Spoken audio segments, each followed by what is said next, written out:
ஹிஸ்டியோகிராஃபி of Dravidian moment, அதைத்தான் இவர்கள் இப்படி ஒரு புரிந்து கொண்டிருக்கிறார்கள் என்று நான் நினைக்கிறேன். திராவிட இயக்கத்தின் வரலாற்று வரைவியல் என்று அதை நாம் சுருக்கமாக சொல்லலாம். அந்த வரைவியல், வரலாற்று வரைவியல் என்பது ஒரு துறை. அது ஒரு மிக முக்கியமான வரலாறு படிக்கிற மாணவர்களுக்கு தெரியும்.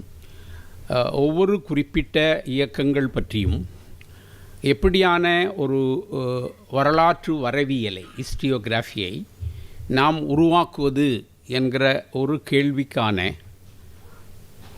ஒரு அறிமுகமாக, பயிற்சியாகத்தான் இந்த பட்டறையை உருவாக்கியிருக்கிறார்கள் என்று நான் கருதுகிறேன். அப்படி பார்க்கிற பொழுது இந்த திராவிட இயக்கம் என்று சொல்லக்கூடிய இந்த இயக்கத்தின் அடிப்படையான தத்துவ புரிதல் என்ன? ஒரு இயக்கம் ஒன்று உருவாகிறது என்று சொன்னால் அதற்கான ஒரு அடிப்படையான தத்துவ மரபு என்று ஒன்று இருக்க வேண்டும். அதைத்தான் நாம் ஒரு இயக்கம் என்று நாம் சொல்ல முடியும். அந்த வகையில் இந்திய வரலாற்றை பொறுத்தவரை முதன்மையாக 2 பண்பாடுகள், 2 நிலப்பகுதிகள், 2 வகையான அணுகுமுறைகள், சடங்குகள், வாழ்முறை என்று இருப்பது இன்றைக்கும் யதார்த்தம். அது அப்படி உருவாகுது என்பது ஒரு இயற்கையான நிகழ்வு, அது திட்டமிட்ட நிகழ்வு அல்ல. இன்னும் சொல்லப்போனால் நம்முடைய தொல்லியல் ஆய்வுகளெல்லாம் மிக அதிகமாக இந்த 20ஆம் நூற்றாண்டில் வர வர இந்த பிரிவுகள் ஒரு வடமொழி சமஸ்கிருத மரபு சார்ந்து உருவான பிரதிகளை சார்ந்து நாம் கண்டளிக்கக்கூடிய வரலாறு, தமிழ் மரபு சார்ந்த தொல்பொருளாய்வுகள் முதன்மையாக, 2ஆம் நிலையில் இந்த இலக்கிய பிரதிகள், யதார்த்தமான இன்றைய வாழ்க்கை முறை, சிந்தனை முறை, இப்படியான இந்த பிரதிகளையெல்லாம் கொண்டு நாம் இதை வேறுபடுத்தி பார்க்கிறோம். இந்த வேறுபடுத்தி பார்க்கிற பொழுது முதன்மையாக கிடைக்கிற 2 மரபு, ஒரு மரபு வைதீக மரபு, இன்னொரு மரபு அவைதீக மரபு. இந்த வைதீகம் அவைதீகம் என்று சொல்லக்கூடிய இந்த பின்புலத்தில் இருந்துதான் நீங்கள் திராவிட இயக்கத்தை புரிந்து கொள்ள வேண்டும். திராவிட இயக்க புரிதல் என்பது ஒரு காலத்தில் ஒரு தனித்த இனக்குழுக்களாக உருவான ஒரு கூட்டம். அதற்கான தொடர்ச்சியான மரபணு ஆய்வுகள் உறுதிப்படுத்தப்படுகிறது, சிந்து சமவெளி ஆய்வுகள் உறுதிப்படுத்தப்படுகிறது. இன்றைய கீழடி தொடங்கி எல்லா வகையான ஆய்வுகளும் ஒரு தனித்த கூட்டம், அதற்கு தனி மொழி, அதற்கு தனி வாழ்விடம், அதனுடைய சிந்தனை முறைமைகள் உருவாக்கம் என்பது வேறு. ஒரு கூட்டம் சமூக வரலாற்றிலே எப்படியெல்லாம் உருவாக முடியும், அதற்கான தத்துவ மரபுகளை எப்படி அவை கட்டமைத்து கொள்ளும் என்பது முதன்மையாக அது வாழ்கிற இடம், அதன் மூலமாக அவர்களுக்கு ஏற்படுகிற புரிதல், அந்த புரிதல் சார்ந்து அவர்கள் கொள்கிற பல்வேறு விதமான நம்பிக்கைகள், அந்த நம்பிக்கைகளை நிகழ்த்தி காட்டுகிற சடங்குகள், அதன் மூலமாக கிடைக்கக்கூடிய விழுமியங்கள், இது சார்ந்துதான் ஒரு குறிப்பிட்ட இனத்தினுடைய தத்துவ மரபு என்பதை நாம் புரிந்து கொள்ள வேண்டும். அப்படி பார்க்கிற பொழுது 2 மரபு என்பது இந்த இந்திய மண்ணில் முற்றுமுழுதாக வெவ்வேறு என்பது எல்லோரும் சாதாரணமாக தெரிந்து கொண்ட ஒரு வரலாறு தான். இந்த திராவிட இயக்க வரலாற்றியலை நாம் அறிகிற பொழுது, அல்லது திராவிட இயக்க மரபு என்று இன்றைக்கு நாம் சொல்லுகிற இந்த மரபை ஒரு வரலாற்று வரைவியல் கண்ணோட்டத்தோடு பார்க்கிற பொழுது, நான் அதை ஒரு 3 பிரிவுகளாக்கி அதற்குள் ஒரு பிரிவு மட்டும் நான் பேசப்போகிறேன். அதுக்கு காரணம் நேரம். கொடுக்கப்பட்டிருக்கிற நேரத்தில் நாம் விரிவாக பேச இயலாது என்பதனால் ஒரு பகுதியை, அது ஒன்று 19ஆம் நூற்றாண்டுக்கு முந்தைய தமிழ் சமூக வரலாறை அடிப்படையாக கொண்டு இன்றைய திராவிட இயக்கம் என்று பேசுகிற இந்த கருத்தியலை நாம் எப்படி புரிந்து கொள்வது? அது ஒன்று. இரண்டாவது, 19ஆம் நூற்றாண்டின் உருவான இயக்கங்கள், செயல்பாடுகள், இவைகளை அடிப்படையாக கொண்டு இந்த திராவிட இயக்க கருத்து மரபு என்பதை எப்படி நாம் அறிந்து கொள்வது? மூன்றாவது, 20ஆம் நூற்றாண்டில் நிகழ்ந்த நிகழ்வுகள், அதை சார்ந்து நாம் எப்படி இந்த திராவிட கருத்தியல் வரலாற்றை எழுதுவது, படிப்பது என்பது, இந்த மூன்று விஷயங்கள் இருக்கிறது. இவை மூன்றும் ஒவ்வொன்றிற்கும் பல மணி நேரங்கள் எடுக்கும். ஆனால் நான் இந்த மூன்றை பற்றியான சுருக்கமான குறிப்புகளை சொல்லிவிட்டு 19ஆம் நூற்றாண்டினுடைய இயக்கங்கள், உருவான இயக்கங்கள், பின்னர் 20ஆம் நூற்றாண்டில் இந்த திராவிட இயக்கம் என்று சொல்லக்கூடிய இந்த கருத்து நிலை சார்ந்த இயக்க மரபுக்கு எப்படி முன்னோடியாக அமைந்திருக்கிறது என்பதை நீங்கள் திராவிட இயக்க வரலாற்றை எழுதக்கூடிய ஒவ்வொருவரும் அந்த மரபிலிருந்து தான் நீங்கள் தொடர வேண்டும் என்கிற ஒரு கண்ணோட்டத்திலே என்னுடைய உரையாடலை அமைத்துக்கொள்ள விரும்புகிறேன். முதல் கட்டத்தில் இந்த 19ஆம் நூற்றாண்டுக்கு முன்பான என்ற ஒரு திராவிட இயக்க சுயமரியாதை மரபு சார்ந்த கருத்து மரபு என்பதை ஒரு அவைதீக மரபுவோடு இணைத்துத்தான் காண வேண்டும்.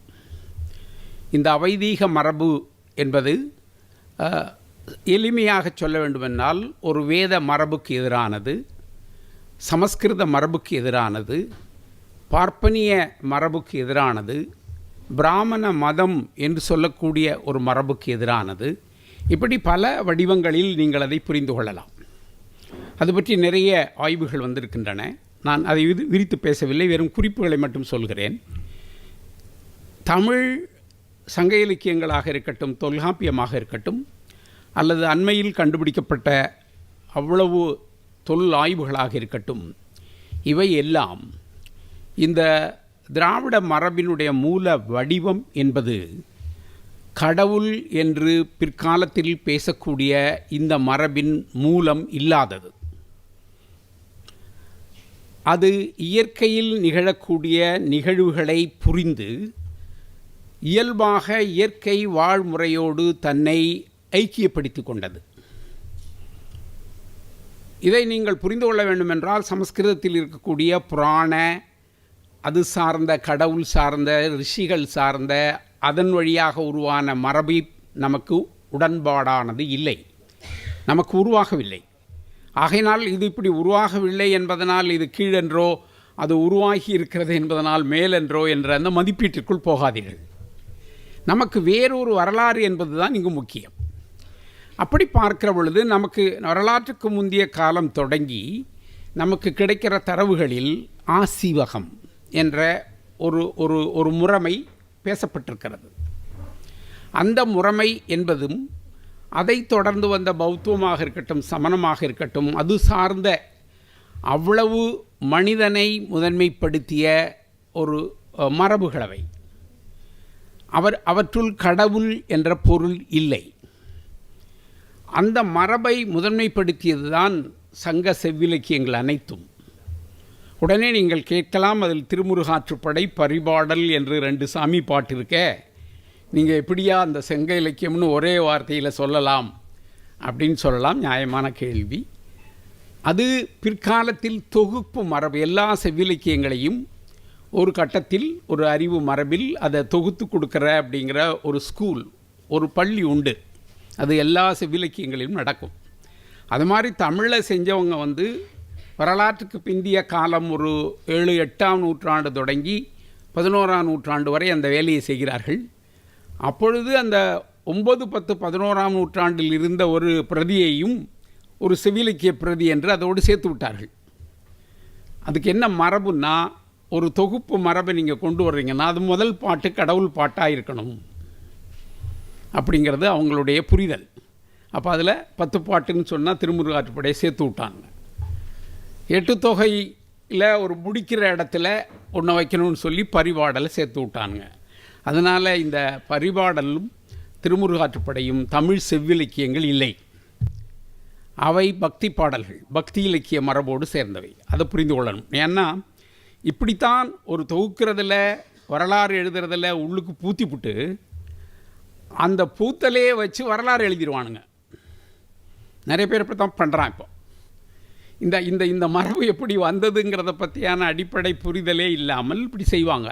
செவிலக்கிய பிரதிகள் என்பவை அடிப்படையில் 4 கால மரபுகளை சார்ந்தவை.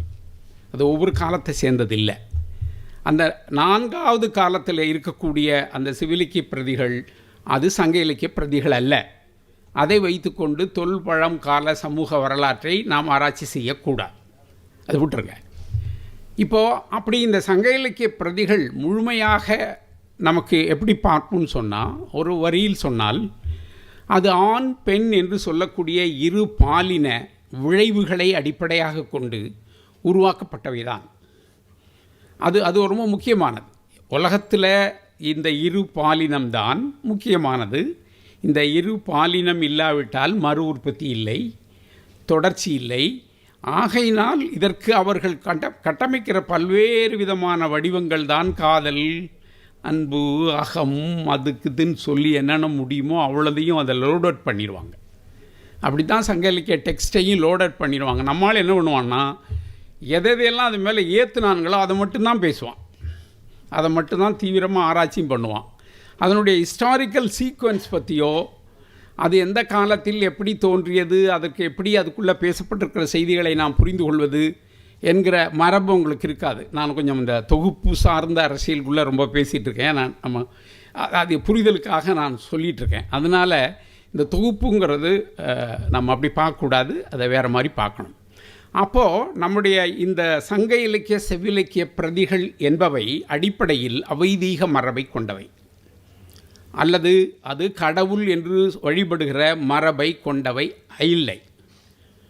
உடனே நம்மூர்காரன்கள் என்ன பண்ணுவானுங்கன்னா, புறநானூற்றில் இந்த நீல மணிமிடற்று ஒருவன் அப்படின்னு ஒரு வரி வருதே, அது சிவபெருமான் தானே, நீ எப்படியா அதெல்லாம் இல்லைன்னு சொல்லுவேன்னு சொல்லி டெல்லியில் இருக்கிற ஒரு கிருஷ்ணன் சொல்லியிருக்கக்கூடிய ஒரு பெரிய ஆராய்ச்சியாளர், நான் அப்படி எழுதின பொழுது இந்த ஆள் தமிழ் படித்தானா என்பதே எனக்கு சந்தேகமாக இருக்கின்றேன்னு எழுதினான் அந்த ஆள் ஃபேஸ்புக்கில். என்ன பிரச்சனைன்னு சொன்னால், சிக்கல் என்னன்னு சொன்னால், ஒரு செவிலிக்கிய பிரதிகளோ பழைய பிரதிகளோ இருந்தால் அவற்றில் காலமாக பின் சுவடி எழுதுகிறவர்கள், ஓலை எழுதுகிறவர்கள், தொகுக்கிறவர்கள் தங்களுடைய விஷயங்களை சேர்த்து விடுவது என்பது ஒரு இயல்பான மரபு. அவன் முட்டாள் இல்லை, எழுதுகிறவன் அவனுடைய மரபையும் சேர்த்து எடுத்துக்கொள்ளலாம். அப்போ நீங்கள் எப்படி வரலாற்றை படிக்கிறது? அங்கே தான் நமக்கு தொல்லியலும் ஒரு சமூக வரலாறு பற்றிய புரிதலும், இந்த காலத்தில் இப்படியான ஒரு நிகழ்வு தான் நிகழ்ந்திருக்க முடியும் என்பதற்கான அந்த வரைவியல் மனநிலைமை இருந்தால்தான் இந்த பிரதிகளுக்குள் இவர்கள் பூந்து வச்சிருக்கிறதையெல்லாம் நம்ம புரிஞ்சுக்கலாம். அதை இல்லாமல் அதிகபட்சமாக ஒரு 2% இந்த வடமொழி சமஸ்கிருத மரபு சார்ந்த செய்திகள் சங்க இலக்கிய பிரதிகளில் இருப்பதாக சொல்கிறார்கள். அந்த 2% வைத்து கொண்டே அந்த ஒட்டுமொத்த பிரதிகளும் அப்படின்னு எழுதுகிறவன் பேசுகிறவன் நம்ம ஊரில் உண்டு. யார் தமிழ் படித்தவனே வேற ஒரு அவாள் அல்லது வேற ஆள் அதை பேசுகிறான், பிஜேபிக்காரன் பேசுகிறான்னா பிரச்சனை இல்லை, அவன் அப்படி தான் பேச முடியும். ஆனால் இப்படி பேசுகிற இந்த மரபு இருக்குது. இங்கே ஒரு ஒட்டுமொத்தமான விஷயம் என்னவென்று சொன்னால், இந்த பிரதிகள் அடிப்படையில் ஒரு இயற்கை மரபை சார்ந்தவை. அவைதீக மரபு என்று நாம் பேசுகிற மரபிற்கு பெரிதும் உதவுவை. இந்த மரபு படிப்படியாக வளர்ந்து அது வரலாற்றில் பிற்காலத்தில் ஒரு 7ஆம் நூற்றாண்டு தொடங்கி 9ஆம் நூற்றாண்டில் முற்றுமுழுதான சமஸ்கிருத மரபுக்கு தாக்கமுற்று சங்கராச்சாரி 9ஆம் நூற்றாண்டில் இங்கே சேர்றார். அந்த சேர்ற இந்த வரலாற்றோடு இவற்றையெல்லாம் இணைத்து இங்கு உருவான அரசுகள், ஸ்டேட்ஸ், அவைகளெல்லாம் அந்த மரபை ஆஹா ஓஹோ என்று கொண்டாடி அதுவே பதிவாகி மிகப்பெரிய வழிபாட்டு கோயில் மரபுகளும் நமக்கு உருவாகி அதுதான் நம்முடைய வரலாறு மரபு என்று சொல்லக்கூடிய ஒரு வரலாறு என்பது வெகுசன உளவியலில் பதிந்திருக்கிறது. ஆனால் இந்த 19ஆம் நூற்றாண்டின் இடைக்காலங்களில் தொடங்கி நமக்கு புதிதாக கிடைத்த இந்த சங்க இலக்கிய பிரதிகள், தொல்காப்பியம், சிலப்பதிகாரம், திருக்குறள், இப்படியான பிரதிகள் கிடைத்த பிறகுதான் இந்த வரலாறு தப்பு, இதுக்கு வேறொரு வரலாறு இருக்கிறது என்பதை நாம் தெரிந்து கொள்கிறோம். இதை இந்த இந்த மரபை ஒரு அவைதீக மரபாக புரிந்து கொள்வதற்கான மூல தரவுகளாக நீங்கள் இவற்றை புரிந்து கொள்ள வேண்டும். அது அப்படியே தொடர்கிறது. அது அது பல பல வடிவங்களில் தொடர்கிறது. அது பக்தி இலக்கியங்களுக்குள்ளே ஊந்து கொஞ்சம் திருமூலராக, அப்புறம் இந்த தனி பாடல்களாக பலவற்றை பாடிக்கொண்டிருந்த அவர்களுக்கு நாம் சித்தர்கள் என்று பெயர் கொடுத்திருக்கிறோம், அந்த நபர்களாக, அதுக்கு பிறகு தாயுமானவர் போன்றவர்களாக, இப்படி 19ஆம் நூற்றாண்டுக்கு முன்பான ஒரு அவைதீக மரபு தொடர்ச்சியை நாம் திராவிட கருத்தியலை புரிந்து கொள்ள வேண்டும். இதை பற்றி விரிவாக பேச முடியும். அது என்னுடைய நோக்கம் இல்லை. இரண்டாவதாக 19ஆம் நூற்றாண்டு. நான் அதை என்னுடைய விரிவான சொற்பொழிவாக நான் 19ஆம் நூற்றாண்டைத்தான் எடுத்துக்கொள்ளப் போகிறேன். அதனால் பின்னாடி உள்ள அந்த விஷயங்களை நான் அதை பேசிய பிறகு நான் உங்களோடு பகிர்ந்து கொள்கிறேன். இந்த 19ஆம் நூற்றாண்டில் கூட நான் எல்லா செய்திகளையும் பேசவில்லை. அதில் குறிப்பிட்ட சில விஷயங்களை மட்டுமே நான் உங்களோடு பகிர்ந்து கொள்வதற்கு இந்த நேரத்தை பயன்படுத்திக் கொள்கிறேன். அதில் ஒன்று பிரம்ம சமாஜம், ரெண்டாவது வள்ளலாருடைய சன்மார்க்கம், மூணாவது சென்னை லௌகீக சங்கம். இந்த இந்த இந்த அமைப்புகளின் ஊடாகத்தான் இவர்கள் இந்த 3 அமைப்புகளை நான் சொல்லியிருக்கிறேன். இந்த அமைப்புகள் என்பவை நீங்கள் இன்றைக்கு திராவிட இயக்க வரலாற்றை புரிந்து கொள்வதற்கு எப்படி மூலமாக இருக்கின்றன என்பதுதான் என்னுடைய இந்த பேச்சின் அடிப்படை. இதில் இந்த 19ஆம் நூற்றாண்டு என்பது பற்றி உங்களுக்கு தெரியும். அது எவ்வளவு முக்கியமான ஒரு வரலாற்று பதிவு காலம் என்பதை நாம் புரிந்து கொள்ள வேண்டும்.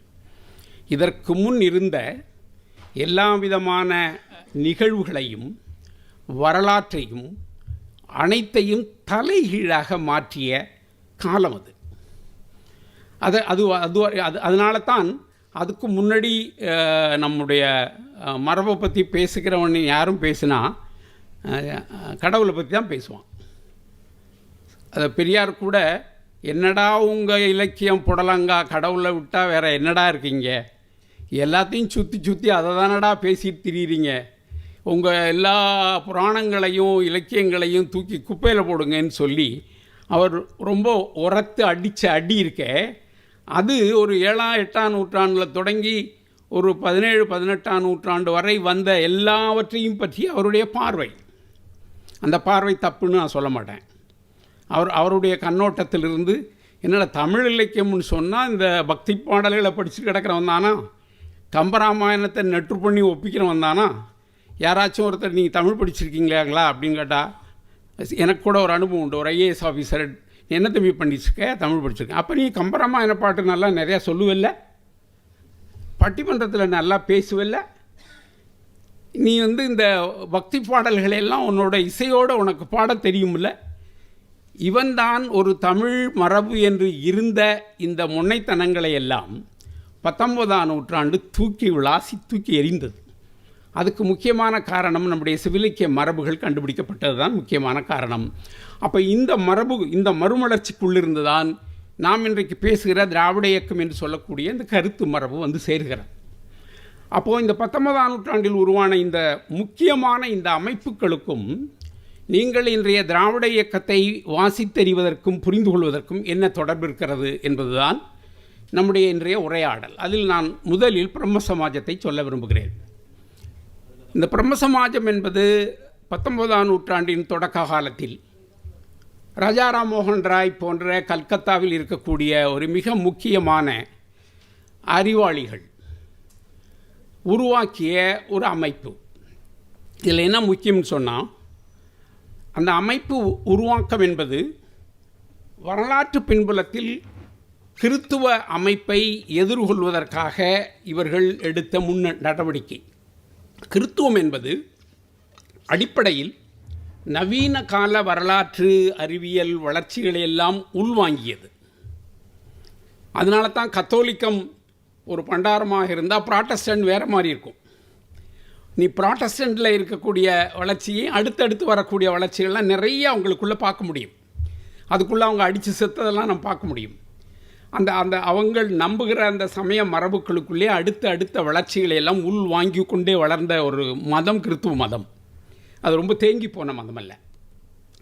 அது நம் ஊரில் ஒரு ஆட்சியாளர்களுடைய மதமாக உருவாகிற காலத்தில் நம் ஊரில் இருந்த அந்த நவீன ஆராய்ச்சி படிப்பு முறைமைகள் உள்வாங்கிய புலமையாளர்கள் நாம் கிறித்துவத்தை எதிர்கொள்ள வேண்டும் என்று சொன்னால் நம்மிடம் இருக்கக்கூடிய நமது சமய மரபை நாம் மாற்ற வேண்டும் என்ற மனநிலைமைக்கு இயல்பாகவே ஆளானார்கள். அது கல்கத்தா ஸ்கூல் என்று சொல்லக்கூடிய கல்கத்தாவில் இருக்கக்கூடிய பெரும்பகுதியான அறிவாளிகள் மத்தியிலே உருவானது தான் இந்த பிரம்ம சமாஜம், ஆரிய சமாஜம் என்று சொல்லக்கூடிய முக்கியமான விஷயம்.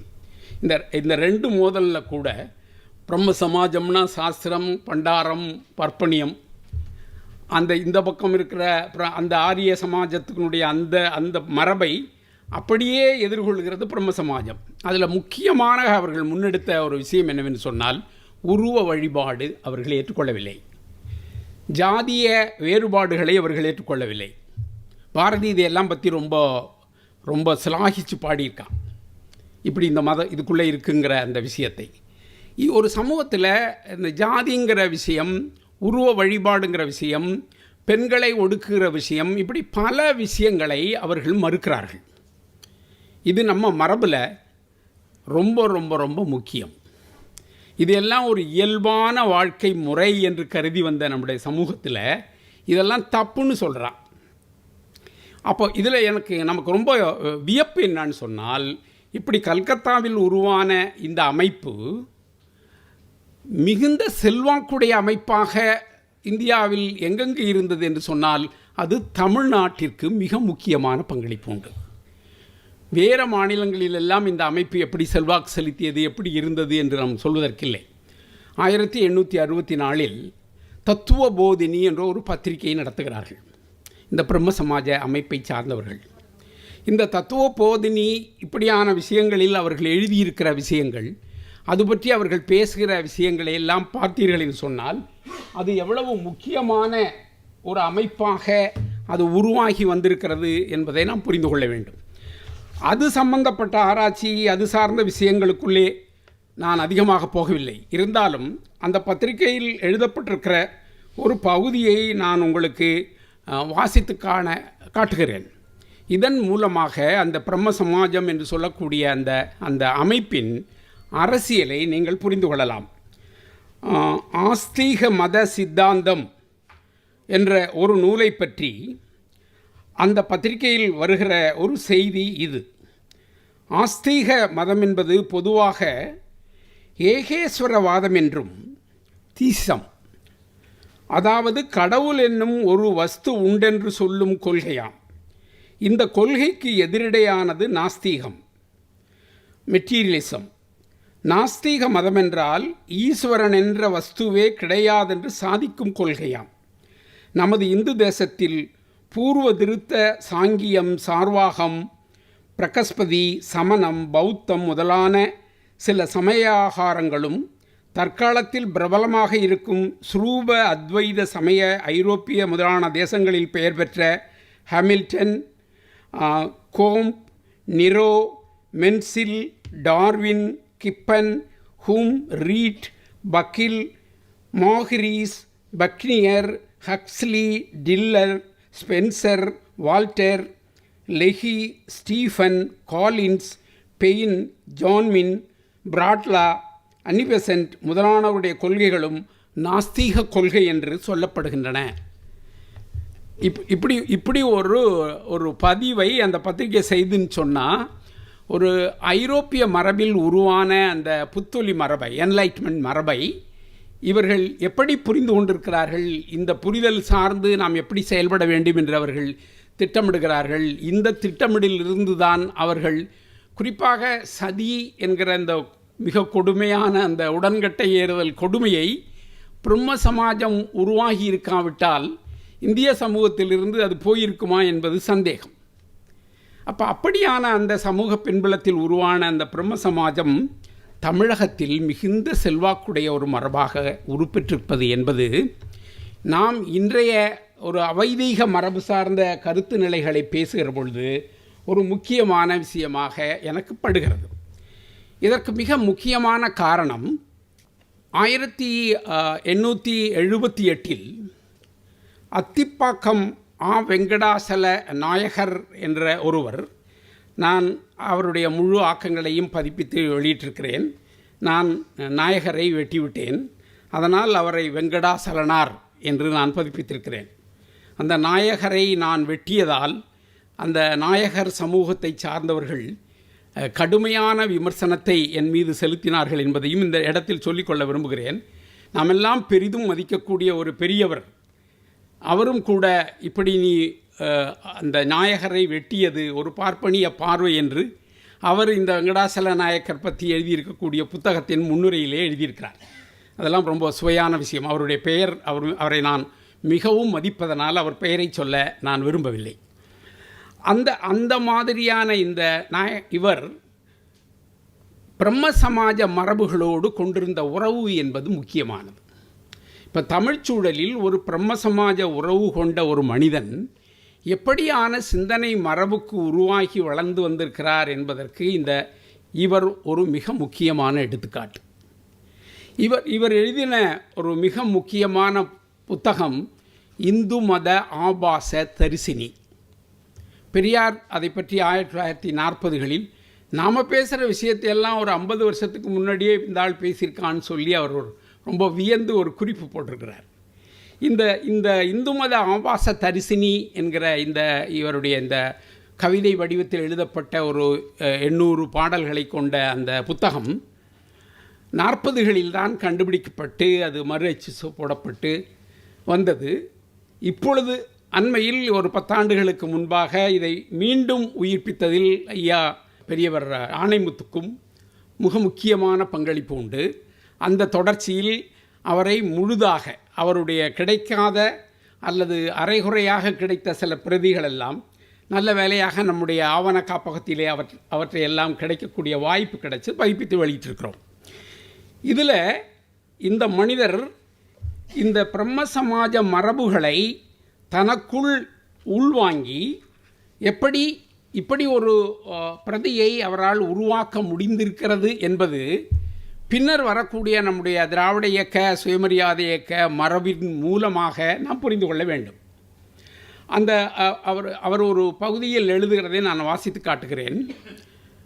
சென்னையில் இந்த பெரியபாளையத்தம்மன் கோயில் வழிபாடு அப்படிங்கிறது ரொம்ப ரொம்ப ஃபேமஸ். இந்த பின்னாடி உருவான இந்த சென்னை லௌகீக சங்கம், அதை பற்றி நான் பேச போகிறேன் பின்னாடி. அவங்க சொல்லியிருப்பாங்க, பெரியபாளையத்தம்மன் கோயிலுக்கு போவானேன், பேதி வாந்தி வந்து சாவானேன் என்று எழுதுவாங்க. இந்த மரபை உள்வாங்கிய இந்த வெங்கடாசலனார் அவருடைய அந்த ஒரு பகுதியில் ஒரு 306வது பாடலிலிருந்து 312 ஒரு 6 பாடல்கள் இந்த பெரியபாளையத்தம்மன் விஷயத்தை எழுதியிருக்கிறார். இதில் பெரியபாளையத்தில் அம்மை பெரும்பேறு உற்சவத்தில் அறிவையரோடும் பிள்ளை அன்பரும் அயலில்லோரும் வெறியர் போல் ஓடி அங்கு விளைந்திடும் விபரீதங்கள் கரித்திடச் சொல்லி காட்ட கவனம் கொண்டனன் யான் கேன்மோ. வந்திடும் நோய்களுக்கு வகை மருந்து உட்கொள்ளாமல் பந்தம் கொண்டம்மாளுக்கு பல பிரார்த்தனைகள் செய்து குந்தகமின்றி பொங்கல் கோழி ஆடுகளை வெட்டி மைந்தன் போல் பிள்ளை தொட்டில் மகிழ்ச்சியாய் செலுத்தி பின்னும் பட்டு சித்தாடை பொட்டுப்பறிவுடன் கண்ணடக்கம் சட்டியில் அகன்ற தீபம் சாம்பிராணி முதலென ஈந்து கட்டிய சேலை சித்திரக்கச்சு பாவாடை சல்லா விட்டிட கலைத்து உடுப்பர் வேம்பிலை சீலை. அங்கே போகிற ஆட்கள் எல்லாம் இருக்கிற உடையெல்லாம் அவுத்து போட்டுட்டு வேப்பந்தலையை எடுத்து வச்சு அதையே உடை மாறி கட்டிக்கிட்டு தான் அந்த பெரியபாளையத்தம்மனை வழிபடுவாங்க. இன்றைக்கும் இருக்கும்போது ஒன்றும் தெரியல எனக்கு. அந்த வழிபடுற அந்த மரபை தான் இந்த இந்து மத ஆபாச தரிசினியில் அவர் நமக்கு பதிவு பண்ணுறார். இப்போ இந்த மரபு இவருக்கு அடிப்படையில் பிரம்ம சமாஜத்தின் மேலே மிகப்பெரிய மரியாதை இருக்கிறது. ஏன் பிரம்ம சமாஜத்தின் மேலே மரியாதை இருக்குன்னா, அது உருவமற்ற கடவுளை பேசுகிறது, இந்த சடங்குகளை மறுக்குகிறது, சடங்கு சார்ந்த மரபுகளை எல்லாம் அது எந்த வகையிலும் ஏற்றுக்கொள்வதில்லை.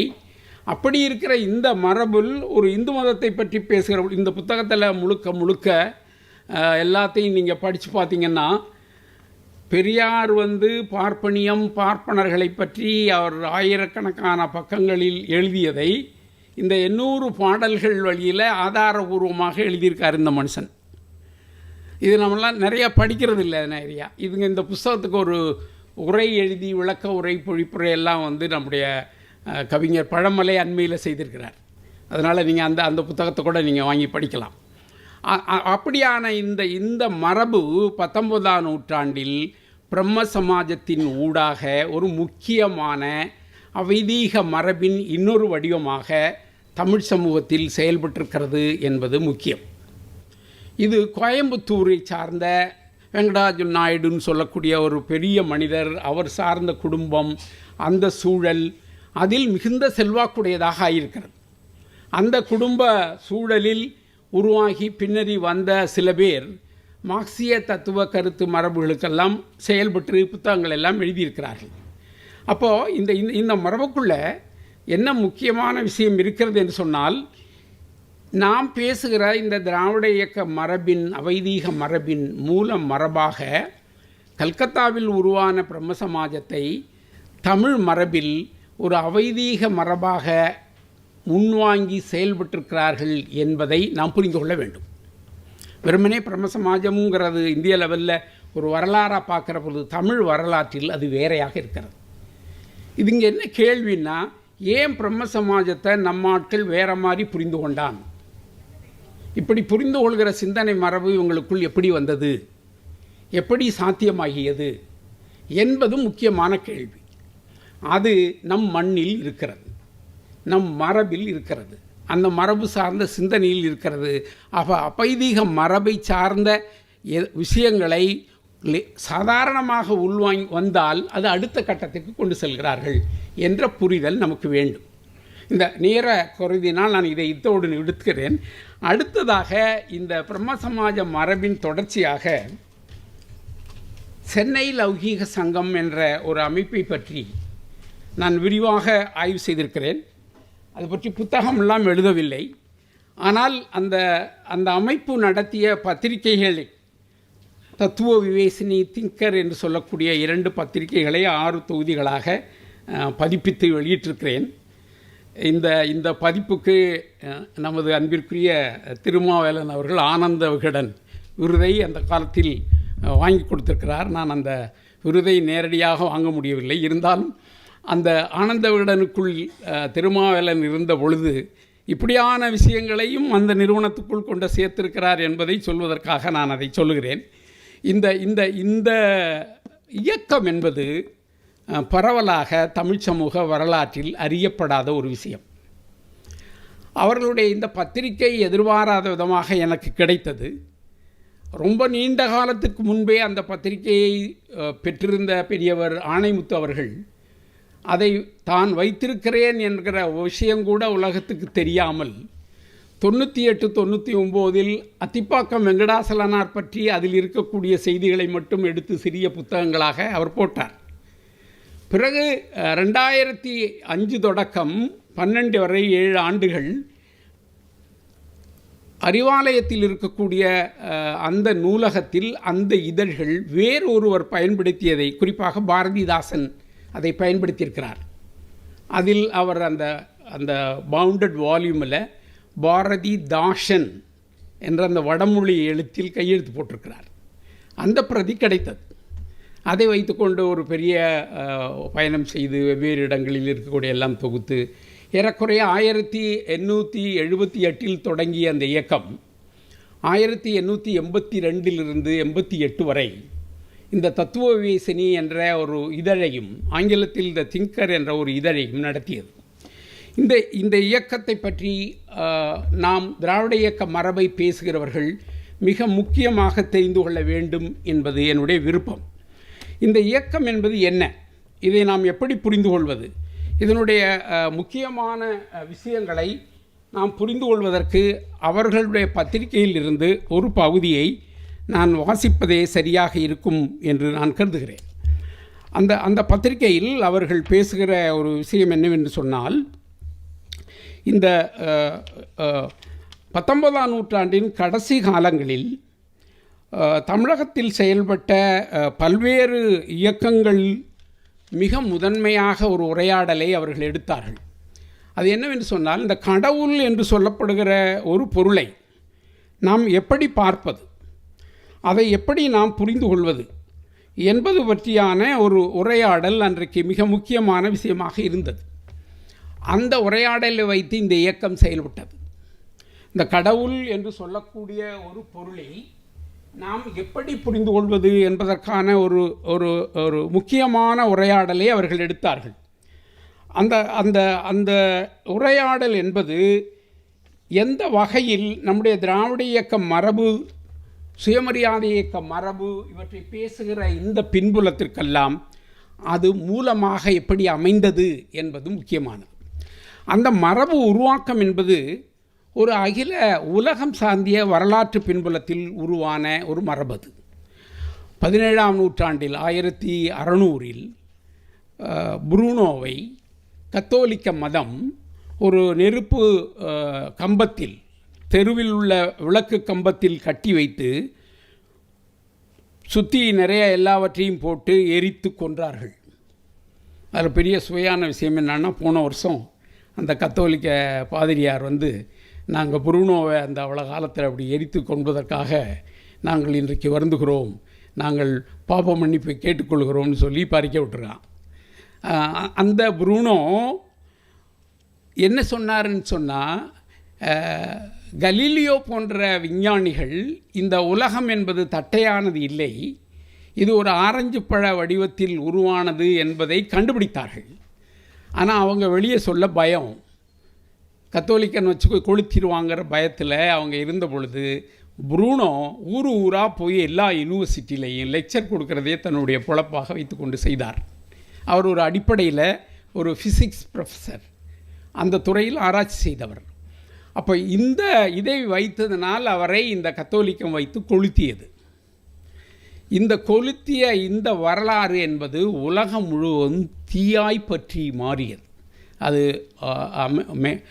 தென் அமெரிக்க நாடுகளிலும், வட அமெரிக்க நாடுகளிலும், ஐரோப்பியாவினுடைய பல பகுதிகளிலும் ஒரு கிறிஸ்துவ அந்த சர்ச் என்று சொல்லக்கூடிய அந்த அமைப்புக்கு எதிரான பெரிய போராட்டமாக வெளிப்பெற்றது.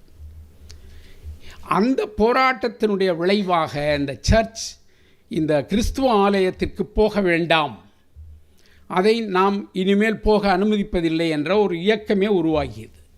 கிறிஸ்துவக்கு முரணானோ இல்லையோ அது வேறு விஷயம், கிறிஸ்துவ ஆலய மரபுகளை புறக்கணிப்பது என்ற ஒரு விஷயம் மிக வேகமாக நடைபெற்றது. அது லண்டன் மாநகரில் உச்சத்திற்கு சென்றது.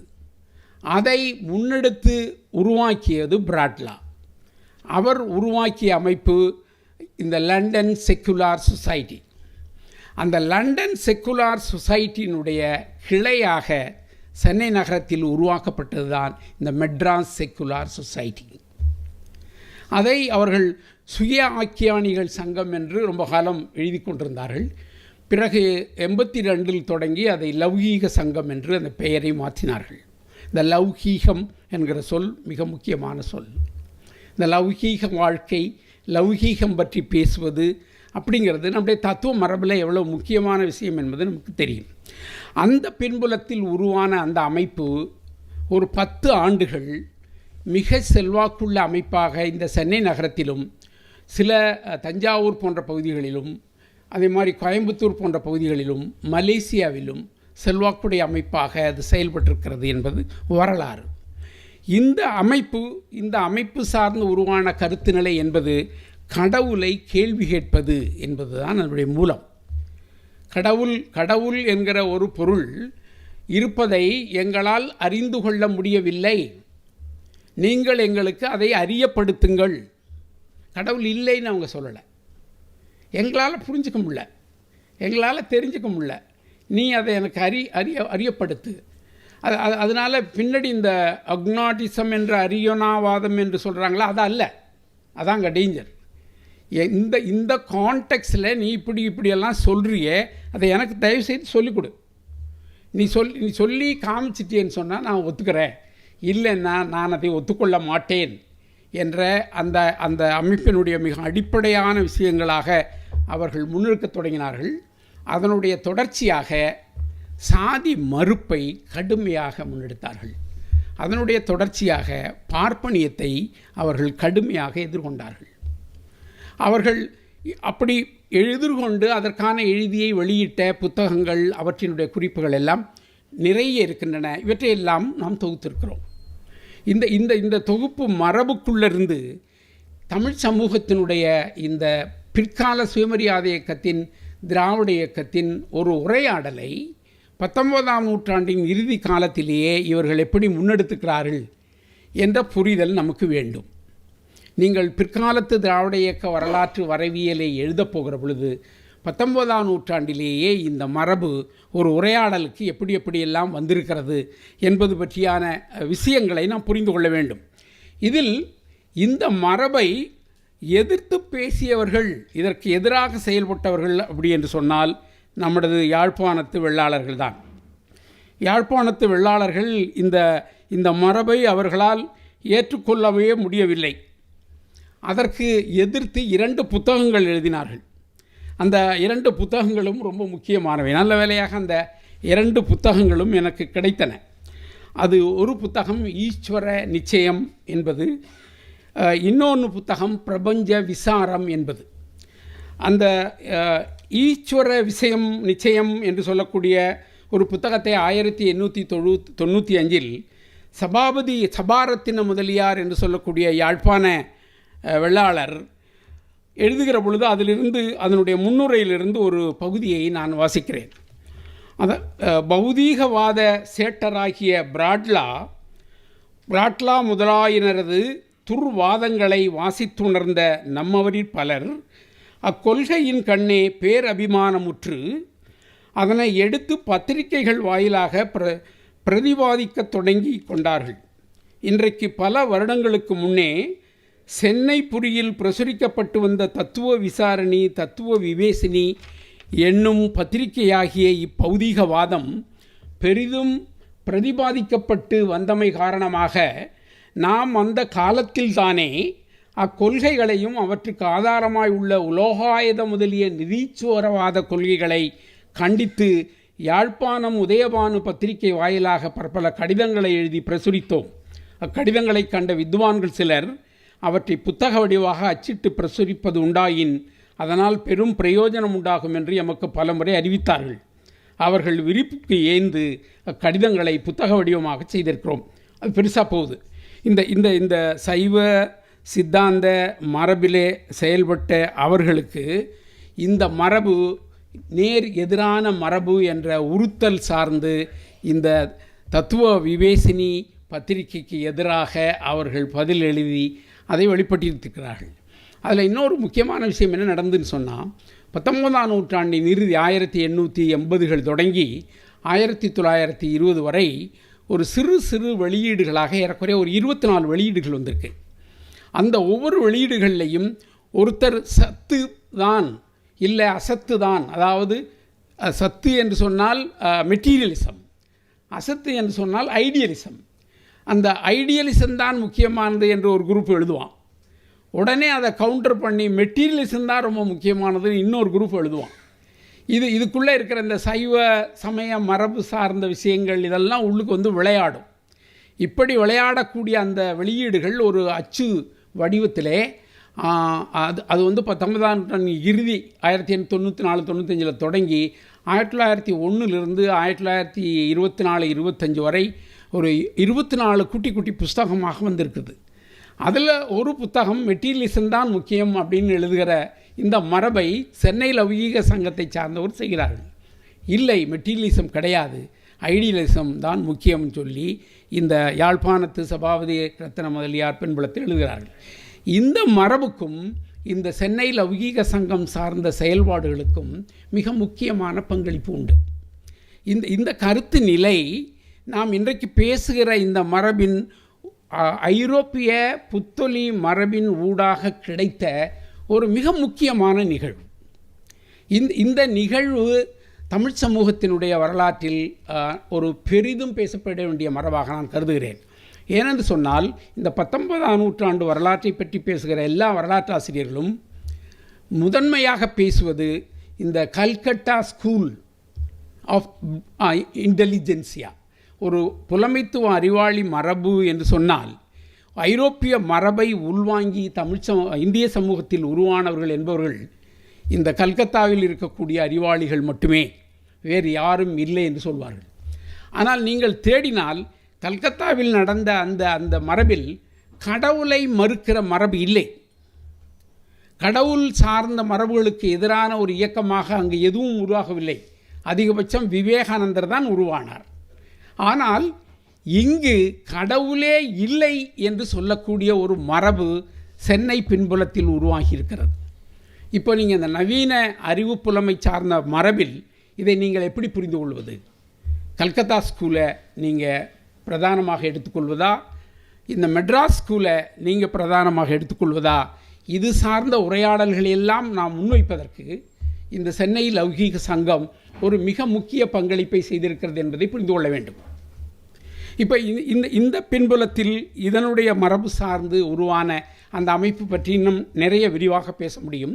என்னுடைய நேரம் கருதி நான் அந்த சென்னை லௌகீக சங்கத்தை அத்தோடு விடுகிறேன்.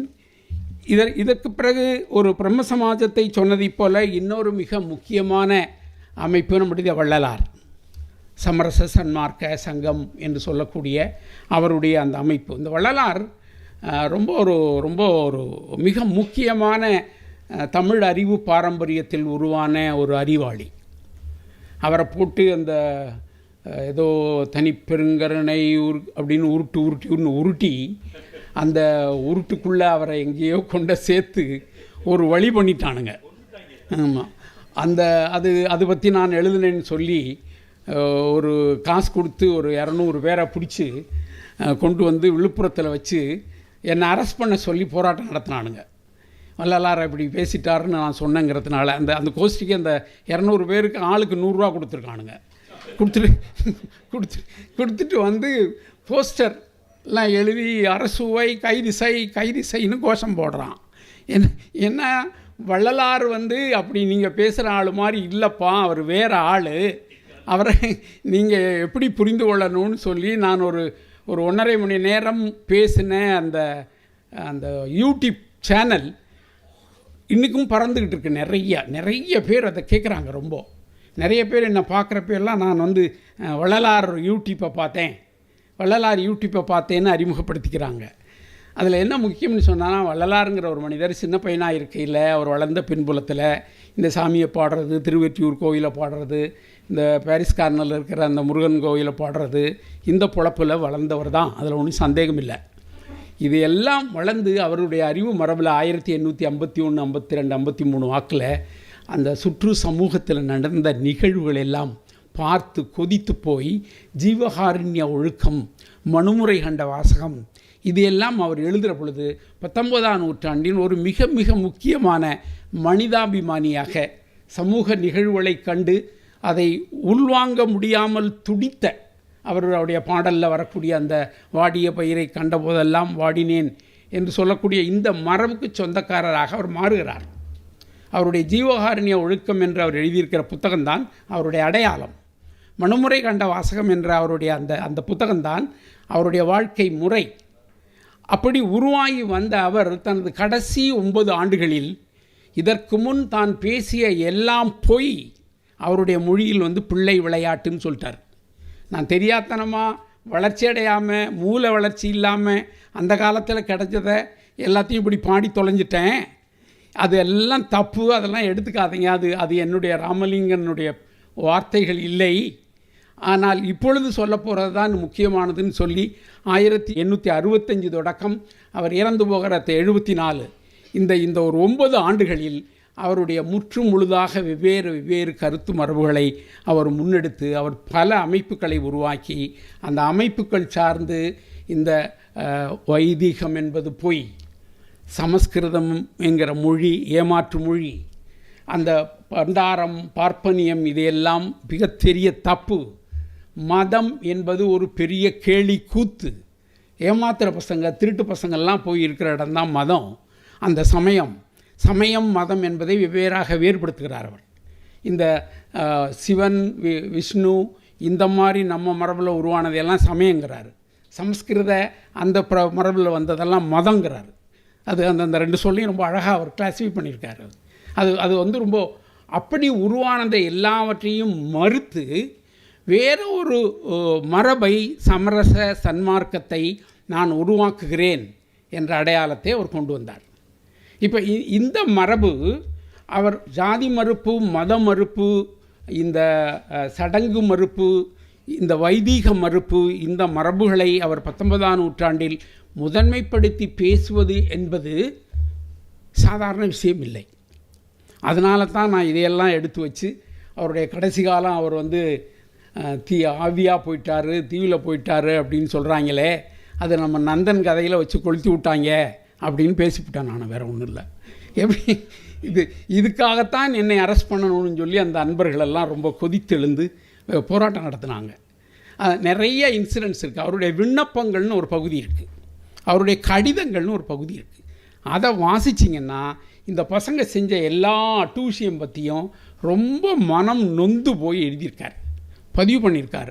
நீங்கள் இப்படியெல்லாம் பண்ணிக்கிட்டே இருந்தீங்கன்னா நீங்கள் இந்த அமைப்பில் இருக்க வேண்டாம், நானும் இருக்க மாட்டேன், எல்லாத்தையும் விட்டுட்டு போயிடுவேன்னு சொல்லி ஒரு இடத்துல அவ்வளோ கோவப்பட்டு பதிவு செய்த அந்த பதிவெல்லாம் இருக்குது. நான் இது எல்லாத்தையும் கலெக்ட் பண்ணி அவரை கொடுத்து அந்த சோஷியல் ஹிஸ்டாரிக்கல் பெர்ஸ்பெக்டிவில் இந்த தத்துவ வேசினி பத்திரிகையில் ஒரு 6 ரெஃபரன்ஸ் வந்திருக்கு அவரை பற்றி. அந்த காலத்தில் வெள்ளைக்காரனுங்க அவரை பற்றி சொன்ன ரெஃபரன்சஸ் எல்லாம் இருக்குது. வெள்ளைக்காரனுங்க அவனை கண்ணாக்கு பின்னான்னு கடுமையாக திட்டுறான். யாரோ ஒரு பிச்சைக்கார பைய செத்து போனவனெல்லாம் உயிரோடு வச்சுக்கிறேன்னு சொல்லி திட்டுறான், அவனை தூக்கி உள்ளுக்கு போடணுடான்னு சொல்கிறான் வெள்ளைக்காரன். நம்ம மறைமலடிகள் போன்றவர்கள் அவர் இந்த ஆவியானார், இதுவாகிட்டார்னு சொல்கிறதெல்லாம் ரொம்ப தப்பு. நான் போய் பார்த்தேன், அங்கே வந்து அந்த அந்த அந்த அவர் இந்த இருந்த இடத்துல ஒரு சாம்பல் மாதிரியான விஷயங்கள் எதுவுமே இல்லை. ஆகையினால இதையெல்லாம் நம்பி இப்படியெல்லாம் நீங்கள் பேசக்கூடாதுன்னு சொல்லி அவர் டைரியில் எழுதி வச்சுட்டார். இப்படி உருவாகி இருக்கிற இந்த மரபை, இந்த பின்புலத்தை அடிப்படையாக கொண்டு அந்த ஊரில் இருந்த நிறைய மக்கள் நிறைய நிலங்களை அந்த வள்ளலாருடைய அந்த அமைப்புக்கு கொடுத்தாங்க. இன்றைக்கி நீங்கள் போய் பார்க்குறீங்கல்ல அந்த அமைப்பு, அந்த நிலத்தில் இப்போ ஒரு தமிழக அரசு வந்து ஒரு பெரிய உலகம் தழுவிய ஆராய்ச்சி நிறுவனம் கட்டணும்னு சொல்லி ஒரு ப்ரோக்ராம் கொடுக்குறாங்க. உடனே அன்பர்களெல்லாம் சேர்ந்து அதுக்கு ஸ்டே வாங்குறானுங்க. அந்த அந்த அந்த ஏன் ஸ்டே வாங்குறானுங்கன்னு எனக்கு தெரில. அப்போ அந்த அந்த அந்த அதாவது வேறு எவனும் அதுக்குள்ளே போகக்கூடாதுங்கிற மாதிரி அவரை பூடகமாக்கி, அவரை ஒரு சமூக சமகால வாழ்க்கை மனிதராக பார்க்காமல் அவரை வேறொரு மனிதராக மண்டையில் ஏற்றி அது சார்ந்த செயல்பாடுகளை செய்கிற வேலையைத்தான் இந்த அன்பர் கோஷ்டி முழுக்க பண்ணிகிட்ருக்கான். அது அவனுக்கு ரொம்ப சுகமாக இருக்குது. அவர் பாட்டு ரொம்ப இசை, அந்த இசை சார்ந்து அவன் பாடுனா டிரான்சென்ட் ஆயிடுறான். அந்த அந்த அந்த மனநிலைமையோடு வாழ்ந்து கொண்டிருக்கிற அவரை அதுக்குள்ளே கொண்டாந்து கட்டி வைக்கிறான். நம்ம ஊர் முதலாளிகள் சில பேர் பார்த்தான், ஆஹா இந்த பயலுவ இப்படி இருக்கிறானுங்களா, அதுக்காக வள்ளலார் அருள் மன்றம்னு ஸ்டார்ட் பண்ணி விட்டானுங்க.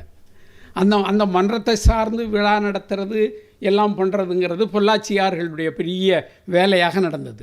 இன்றைக்கும் இந்த வள்ளலார் பிஸ்னஸ் வந்து ரொம்ப சக்ஸஸ்ஃபுல்லாக நடக்குது.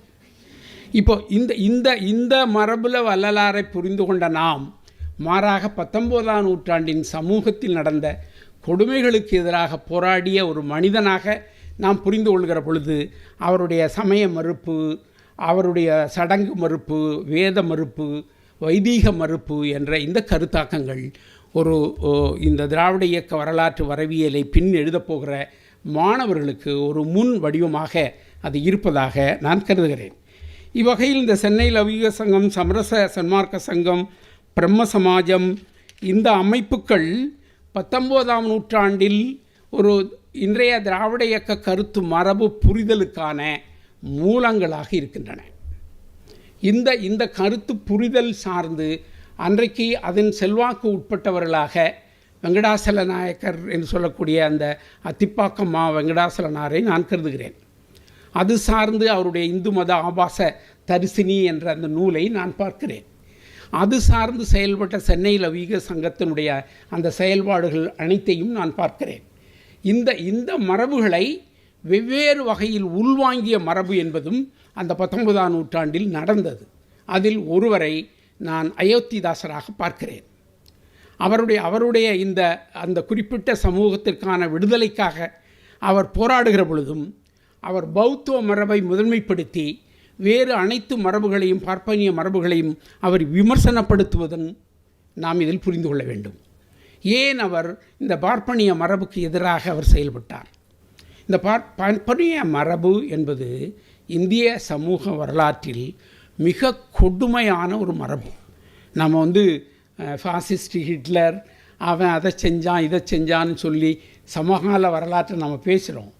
ஆனால் இந்த எல்லா வேலையும் செஞ்சவனுங்க இந்த ஒரு வரலாற்றுக்கு முந்தைய ஒரு 500-600 வருஷத்து தொடங்கி இன்றைக்கு இருக்கக்கூடிய மூடி வரை இந்த பார்ப்பனிய பிராமண வைதிக மதம் என்ற ஒரு ஃபாசிச கொடுமையை நடைமுறைப்படுத்துவார்கள்.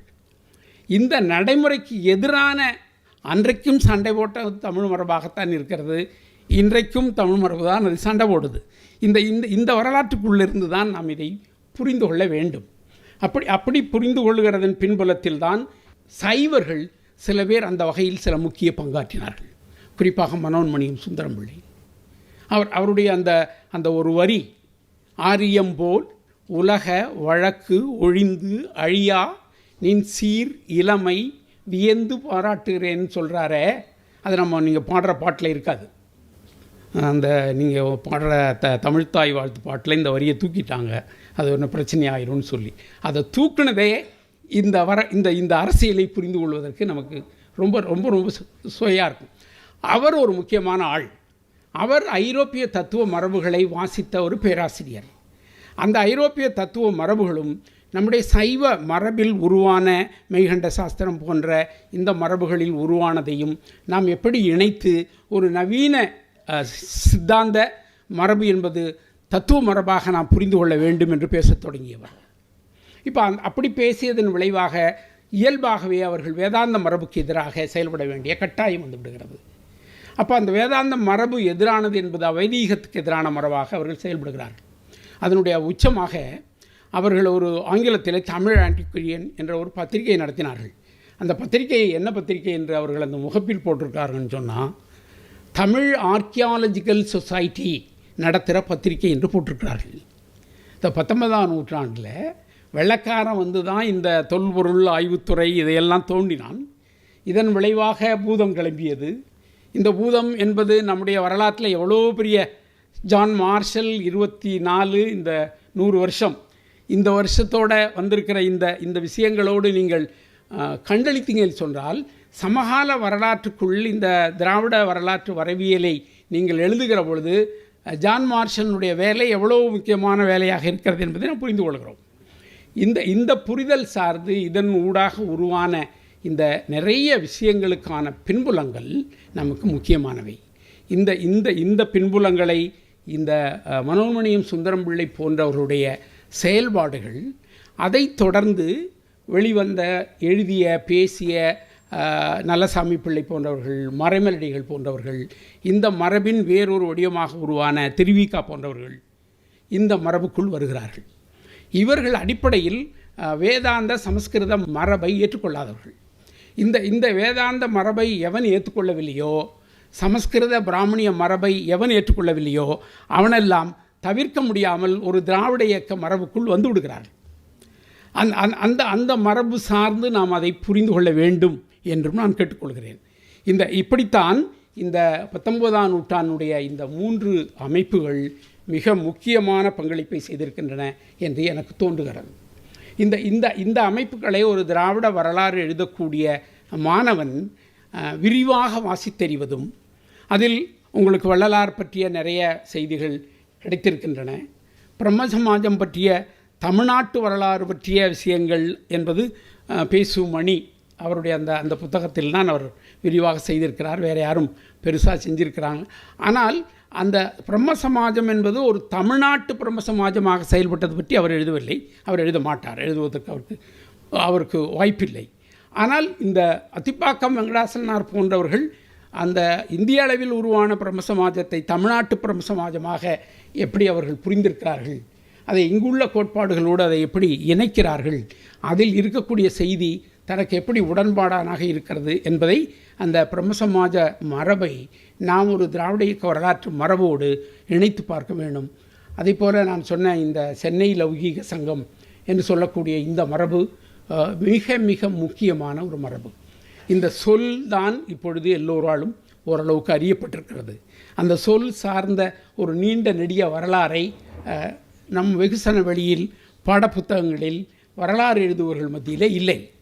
அது அது அது வந்து ஒரு அந்த அந்த அந்த பத்திரிகைகள் கிடைத்ததனால் அணைமுத்தையா நானும் அதை பற்றிய நிறைய விஷயங்களை எழுதியதனால் இன்றைக்கு அந்த பெயர் தெரியப்பட்டிருக்கிறது. ஆனால் அது ஒரு மிக முக்கியமான வரலாறு என்பதை நாம் எதிர்காலத்தில் உள்வாங்க வேண்டும். இந்த மரபுகளுக்குள் உருவாகி வந்த வேறு வேறு மரபுகள் பற்றியும் நாம் பேச வேண்டும். அப்படி பேசுவதென்று சொன்னால் அயோத்திதாசரை அப்படித்தான் நாம் புரிந்து கொள்ள வேண்டும். அந்த அவருடைய மரபு, அதே போல் சீர்திருத்த சைவர்கள் என்று சொல்லக்கூடிய அந்த மரபையும் நாம் அப்படித்தான் புரிந்து கொள்ள வேண்டும். இது இந்த 19ஆம் நூற்றாண்டு என்று சொல்லக்கூடிய அந்த கால வரையறைக்குள் நிகழ்ந்த ஒரு திராவிட இயக்க வரலாற்று மரபை கட்டமைப்பதற்கான ஒரு இணை டாக்குமெண்ட்ஸ், அதோடு சேர்ந்த தொடர்புடைய ஒரு ஆவணம் என்று நீங்கள் புரிந்து கொள்ள வேண்டும். இந்த ஆவணம் இப்படியான வடிவத்தில் ஒரு 6 தொகுதிகளாக 4 தொகுதிகள் தமிழிலும் 2 தொகுதிகள் ஆங்கிலத்திலும் இருக்கின்றன. அதை நாம் இந்த திராவிட இயக்க வரலாறு படிக்கக்கூடிய மாணவர்கள் தேடி வாசிக்க வேண்டும் என்று நான் கேட்டுக்கொள்கிறேன். வள்ளலாரையும் ஒரு கால ஒழுங்கு மரபில் 1851க்கு முன்னாடி 1824 பிறந்து 51 வரை இருந்த வள்ளலார் வேறு, 51லிருந்து 85 வரை இருந்த வள்ளலார் வேறு, 85லிருந்து பின்னாடி இறக்கிற காலம் இருந்த வள்ளலார் என்பது வேறு. அப்போ இந்த வள்ளலாரினுடைய இந்த இயக்கங்கள் என்பதை ஒரு தமிழ் சமூக வரலாறு படிக்கிற ஒரு திராவிட இயக்க வரலாற்றை அறிந்து கொள்ளக்கூடியவர்களுக்கான மூலமாக நீங்கள் புரிந்து கொள்ள வேண்டும் என்று நான் கேட்டுக்கொள்கிறேன். இப்படி இந்த அவைதீக மரபு என்று சொல்லக்கூடிய ஒரு மிக முக்கியமான தத்துவ மரபை தமிழ் சமூகத்திற்கு கொண்டு வந்ததில் பெரியாரின் சுயமரியாதை இயக்கமும் அது சார்ந்து உருவான திராவிட இயக்க மரபுகளும் மிக முக்கியமான பங்களிப்பு செய்கின்றன. இப்போ திராவிட இயக்க மரபுகள் மிக முக்கியமான பங்களிப்பு செய்கின்றன என்று சொன்னால் அண்ணா, அகில இந்திய அண்ணா திமுகவோ அல்லது இன்றைக்கு முருகன் பற்றிய மாநாடு நடத்துகிற திமுகவோ இதற்குள் எப்படி வருகிறது என்பதையெல்லாம் நாம் வேறு வகையாக புரிந்து கொள்ள வேண்டும். ஆனால் இதற்கு முன்பு இருக்கக்கூடிய இந்த மரபுகளுக்குள் முருகன் தமிழ் கடவுள், அதனால் தமிழ் மரபை தமிழ் வரலாற்றை கண்டறிவதற்காக முருகனை பற்றி நம்ம கொண்டாடலாம் என்று சொல்லிக்கூட ஒரு அமைதியை நாம் அதற்குள் வைத்துக்கொள்ளலாம், அது வேறு விஷயம். ஆனால் இந்த மரபை உருவாக்குவதில் எப்படியான ஒரு முக்கியமான பங்களிப்பு நமக்கு வந்திருக்கிறது, அது தமிழ் சமூகத்தினுடைய இந்த மரபுக்குள், இந்த வரலாற்றுக்குள் எப்படியெல்லாம் நாம் பேச வேண்டிய பார்க்க வேண்டிய விஷயங்களாக இருக்கிறது என்பதை நான் சொல்ல விரும்புகிறேன். எனவே நான் தொடக்கத்தில் சொன்னதைப் போல 19ஆம் நூற்றாண்டுக்கு முந்தைய அவைதீக மரபு, 19ஆம் நூற்றாண்டு, 19ஆம் நூற்றாண்டுக்கு பிந்தைய திராவிட இயக்க வரலாற்று மரபு என்று நாம் தேடுகிற பொழுது நாம் 20ஆம் நூற்றாண்டில் மிக முக்கியமான திராவிட இயக்க வரலாற்று மரபாக நாம் கண்டறிக்கிறதில் நான் சொன்னதைப் போல இந்த சைவ மரபுக்குள் வந்த பெரியவர்கள் அவர்கள் எழுதியது என்பது ஒரு முக்கியமான ஏரியா. ரெண்டாவது நம்முடைய சுயமரியாதை இயக்கம் சார்ந்த அது ஒரு முக்கியமான மரபு வரலாறு உங்களுக்கு தெரிந்தது. ஆனால் இந்த மரபுக்குள் வேறு சிலரும் மிக முக்கியமான வேலை செய்திருக்கிறார்கள். அதில் மிக மிக முக்கியமானவர் சிங்காரவேலர். நல்ல வேளையாக சிங்காரவேலர் 1925 தொடங்கி 35 வரை பெரியாரோடு சேர்ந்து இணைந்து செயல்பட்டார். இந்த காலங்களில் 1932 அவர்கள் ஈரோட்டில் வைத்து ஒரு அமைப்பை உருவாக்கினார்கள். அந்த அமைப்பு சுயமரியாதை சமதர்ம கட்சி. அதை பற்றி விரிவான நிறைய செய்திகள் வந்து கொண்டிருக்கின்றன. நாம் வரலாற்று மாணவர்கள் இந்த சுயமரியாதை சமதர்ம கட்சி, அது நடந்த வரலாறு, அதில் பங்கேற்றவர்கள், அது எப்படியான நிகழ்வுகளை அதில் எதிர்கொண்டது என்பது பற்றியும் இந்த இணை வரலாறாக நீங்கள் அதை பற்றி படிக்க வேண்டும், அதை பற்றி பேச வேண்டும். அது உலகத்தில் நடந்த 19ஆம் நூற்றாண்டில் உருவான மார்க்சியம் என்ற ஒரு சித்தாந்தம். அந்த சித்தாந்தம் லெனினால் கையெடுக்கப்பட்டு 1917 நிகழ்த்திய மாபெரும் புரட்சி.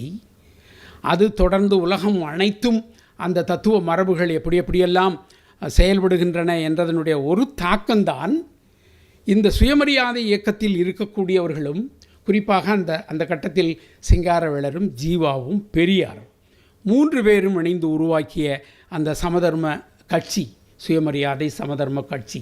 அது 32 தொடக்கம் 34, 35 வரை தமிழ் சமூகத்தில் செயல்பட்டது.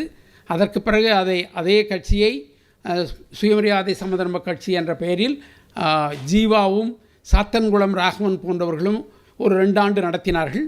அதுக்கு பிறகு கம்யூனிஸ்ட் கட்சி வந்து அந்த அமைப்பை நீங்கள் நடத்த வேண்டாம் என்று சொன்ன பிறகு காங்கிரஸ் சோசலிஸ்ட் கட்சி என்று அந்த அமைப்பை மாற்றிக்கொண்டார்கள். இப்போ இந்த 32 to 37, 38 வரை நடந்த இந்த சுயமரியாதை சமதர்ம கட்சி என்ற அமைப்பும் அது திராவிட இயக்க வரலாற்றுக்குள் எவ்வளவு முக்கியமான பங்களிப்பு செய்ததாக இருக்கிறது. குறிப்பாக சிங்காரவேலருடைய அவர் எழுதிய ஐரோப்பிய பின்புலத்தில் உருவாகி வந்த அறிவியல் சமூக வரலாற்றை தமிழில் எழுதிய மிக முக்கியமானவர். இதே வேலையை சென்னை லௌகீக சங்கத்துக்காரங்க தத்துவ வேசினியிலும் செய்தார்கள். தத்துவ வேசினியில் இடம்பெற்ற கட்டுரைகள் மிக அதிகமான கட்டுரைகள் நவீன அறிவியல் கண்டுபிடிப்புகளை பற்றிய தொடர்ச்சியான கட்டுரைகள். அந்த ஒவ்வொரு கண்டுபிடிப்பும் நவீனமாக வருவதை பற்றி விரிவான பதிவுகளை செய்திருக்கிறார்கள். ஏன் ஒரு தத்துவ வேசினி நடத்தக்கூடிய ஆட்கள் ஒரு உலக அறிவியல் மரபுகளை தங்களுடைய தொடர் கட்டுரைகளாக எழுத வேண்டிய அவசியம் ஏற்பட்டது? அதுக்கு என்ன காரணம்? அந்த காரண மரபில் சிங்காரவேலரையும் நாம் புரிந்து கொள்ளலாம். சிங்காரவேலர் மிக அதிகமாக எழுதிய கட்டுரைகள் உலகத்தில் ஏற்பட்ட இந்த அறிவியல் பூர்வமான மாற்றங்கள், கண்டுபிடிப்புகள், அது சார்ந்த செய்திகள், உளவியல் துறை சார்ந்த செய்திகள், இப்படியெல்லாம் எப்படி புரூனோ ஒரு மிகப்பெரிய சாதனை நிகழ்த்தினான், எப்படி பின்னாடி வந்த பரிணாம கோட்பாடை எப்படி அவர்கள் உலகத்திற்கு கொண்டு வந்தார்கள். மார்க்சியம் 19ஆம் நூற்றாண்டில் ஒரு கோட்பாடாக பேசப்பட்டாலும் அது நடைமுறைப்படுத்துவது என்பது இந்த விஞ்ஞான கண்டுபிடிப்புகள் வழியாகத்தான் சாத்தியமாயிற்று. இந்த விஞ்ஞான அறிவியல் கண்டுபிடிப்புகள் தான் அந்த தத்துவத்தை சரியானது என்பதற்கான தரவுகளாக அது கட்டமைத்தது. இந்த மரபை தமிழ்ச்சூழலில் கொண்டு வந்தவர் சிங்காரவேலர். அவருடைய அந்த பிற்காலத்தில் நடத்திய அந்த பத்திரிகையாக இருக்கட்டும், அது சார்ந்த அவருடைய செயல்பாடுகளாக இருக்கட்டும், 1922 தொடக்கம் 1938 வரையான அவருடைய அனைத்து எழுத்துக்களும் திராவிட இயக்க வரலாறு பற்றிய புரிதலுக்கான மிக முக்கியமான அடிப்படை தரவுகளாக நீங்கள் புரிந்து கொள்ள வேண்டும் என்று சொல்கிறேன். இந்த மரபில் 1934, 36 ஒரு 1.5 ஆண்டுகள் ஜீவாவும் சாத்தன்குளம் ராகவனும் நடத்திய அறிவு என்ற ஒரு பத்திரிகை. அந்த பத்திரிகை இந்த தமிழ்மண் பதிப்பகம் வெளியிட்ட சாத்தன்குளம் ராகவன் தொகுப்புகளில் ஒரு தொகுப்பாக அதை தொகுத்து போட்டிருக்கிறார்கள். நான் தான் தொகுத்து கொடுத்தேன், அதை கொண்டு வந்திருக்கிறார்கள்.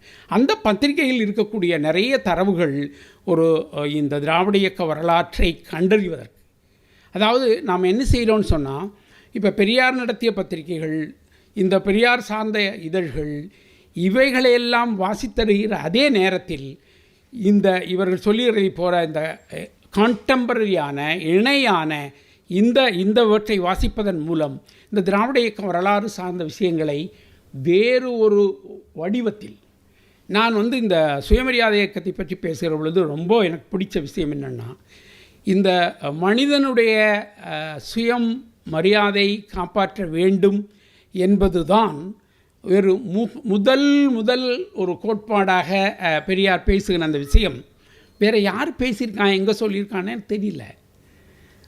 அதை பேச ஆரம்பித்தோடனே அதுக்குள்ளே சமயம் வந்துடும், அதை பேச ஆரம்பித்தோடனே அதுக்குள்ளே சாதி வந்துடும், அதை பேச ஆரம்பித்தோடனே பெண் ஒடுக்குமுறை வந்துடும்.